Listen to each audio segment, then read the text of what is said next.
Hi, Scott and Pat. Thanks Hi. for taking my call. Love the program. Thank you. Whether it's podcasty or whatever. Okay.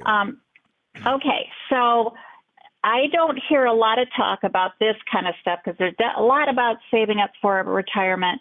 There's but I'm looking at seeing if I have any good ideas about tax efficiency now that we just recently completely retired, and we had partially retired but still had money coming in all the time, and then we augmented the part-time, and now we're completely done. Okay. So now I think about this more. So, How old are you guys? We're both 69. Okay. And I'm also factoring in, the go-go, slow-go, and no-go aspect too, because this is the whole thing. Okay. So do you want me to give the detailed things Yes. Sure, first? please. Okay. So we will have a $110,000 annual income, of which $2,600 is pensions and $6,300 is Social Security, if you lump us both together. Okay. And then we have a little bit of stuff that comes in, and that's what makes it to 110. We are going down in tax bracket from where we were, which is nice. Currently, we're living just on stuff we had saved up and that kind of thing. So this year, we're only going to be about 93. And so anyway, so that's where we're at with that. How much money do you have in IRAs? About all those kind of things, 403Bs, all that junk, about 1.2. And how about brokerage accounts? 0. I don't even have a brokerage account. That's part of this question. All right. And How then about savings? Cash in the bank? Savings about 100, about half in cash and half in I-bonds, CDs, savings accounts. So the $110,000 in income is made up of Social Security and pension income. Is that correct? And you said and a little bit of a little bit of what? We're in a real estate group that we've been in for a while. I don't know what it's called. Like, it's a private thing. And anyway, and we get about $300 a month from them. Okay. On a quarterly basis. Okay. And what's your question for us? Okay. Your home is paid for, I'm assuming. Yes, our home is paid for. We have no debt. So some of the ideas I was wondering about, because right now we're traveling and that's why we only have $100,000. Anyway, but we're having a good time. Every year we should at least pull out enough from our 1.2 thing to come up to the end of the 12% tax bracket. Yeah, you're right about there. I think you're going the right direction. When you said take the money out, I would convert it to a Roth IRA. No, I would disagree with that. Why? Because, okay. Would she spend it? Yeah, I think you should spend it. Oh, that's a good point. I mean, you're talking about also, traveling. You're just retired. You're 69. And it's not. Right. It won't be that much, 20 or 30. Correct. Yeah. Well, that's a lot of money. I don't want but if you took it, let's say you started with a 3% withdrawal on this. And started spending it. Yeah. I'd be okay with that. We're getting to the same place. The Roth conversion. I mean, if you were my older sister, that's exactly what I would tell you to do. Okay. Either that or you just let your retirement accounts continue to grow until then you have required minimum distributions. But then that's when you would do a Roth conversion. Yeah, but that also means I'm not going. I might be into slow going. No, that's right. That's only 4 years away, but that's Scott's point exactly, which is start the distribution and spend it. Look, even if you said we want to do extra travel in the next 24 months or whatever the time frame is, and we want to spend a little more than we typically would, I have no problem with that either. I mean, you save these dollars for this stage of your life. The reality is we're here. We're here. You're 69.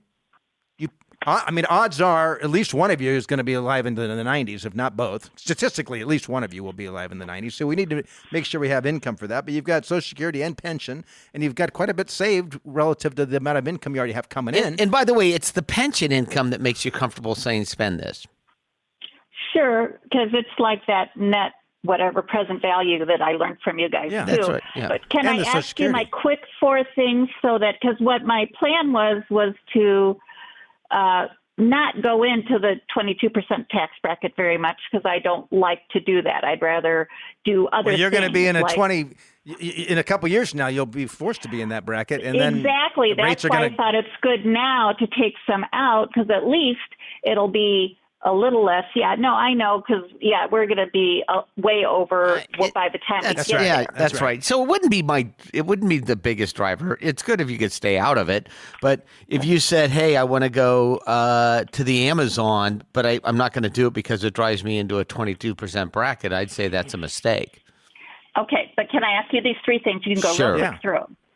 Okay, so I have a question about tax loss harvesting. I'm guessing there needs to be more churn, because your cost basis is what determines whether you have a tax loss It doesn't. harvest. It correct? doesn't. All your money's in a qualified plan. There's no such thing as tax loss harvesting. unless you in have a qualified- mutual fund or stock that you're holding outside of your outside of retirement it. accounts. If it's inside the retirement plan, you can't do any tax loss harvesting. Oh, that's beautiful. Okay. And then, so it'll only count once we start taking the money out and putting Yeah. it in the brokerage account. Thank that you. I'll start. Thank you. One of the downsides of retirement accounts is everything is taxed as ordinary income.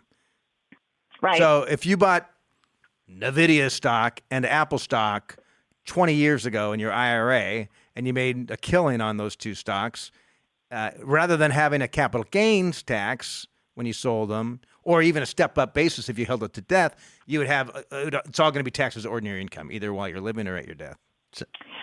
Beautiful. Okay. So then once I put them in the brokerage account, then if I have a loss, then I can do that. Okay. That's one. Second thing is gifting to children. When you do that out of a retirement account, that's still taxed as ordinary income. Yeah, correct? unfortunately, again, if you owned a stock and you said, I want to give $10,000 or whatever amount of stock to your child, you can gift that stock. There's not any tax consequences for the gift if it's under the limits. And then your cost basis would just carry forward to theirs. With a retirement account, unfortunately, you say, I want to give my kids 10 grand. When you pull the 10 grand out, that $10,000 is going to flow through onto your income tax return. It has to be included on your tax return, and then you gift the proceeds to your children. So it's not necessarily ideal. Next one is qualified charitable distribution accounts. If we were going to go above too much into the 22, could I use that much and put it in and start a qualified charitable distribution account, or is that again pulling it out of retirement, paying money on it, and then doing a qualified? So that only distribution? takes place once you qualify for your RMDs, required minimum distributions. So you can't do it now. I think you could do it 70.5 still. Oh, that's right. That's right. Thank you. But they still can't do it now, and it goes directly to the charity. It can't go to a charitable trust, then you distribute. Yeah, it can't go to a donor advised fund. It has to go directly to the charity. charities. Are you giving money to charities now? Yes. Okay. Well, then it would be. Well, then once you at 70.5, it would make sense for you to have, like, let's say you give money to your church or March of Dimes, whatever it is. Like if you just did that once a year and had the money come directly from your IRA, would be more beneficial to you. A good idea. Okay. Finally, as we move along, and hopefully we're just going to keep sailing through, and I'll die when we're taking a nap when we're 95, but that might not happen. That's exactly what's going to happen, Susan. You and your husband, when you're 95, are going to go take a nap. Yes. You're going to finish watching reruns come up and say, "Grandma." That's what's going to happen. Yeah. Anyway. Okay. But my last one is there any reason we should do a QLAC, qualified longevity annuity contract, as we move along? Is that something you do within your IRA? You're talking about longevity insurance. I wouldn't, because the size of your pension and your Social Security. Okay. Yeah. That sounds and insurance is always a cost to insurance. Yes. So as long as we can project, as long as we don't spend down that IRA and have that IRA continue to grow. So if you take, say, a 3% distribution off it, and you're, say, a relatively balanced portfolio, you should have growth above that.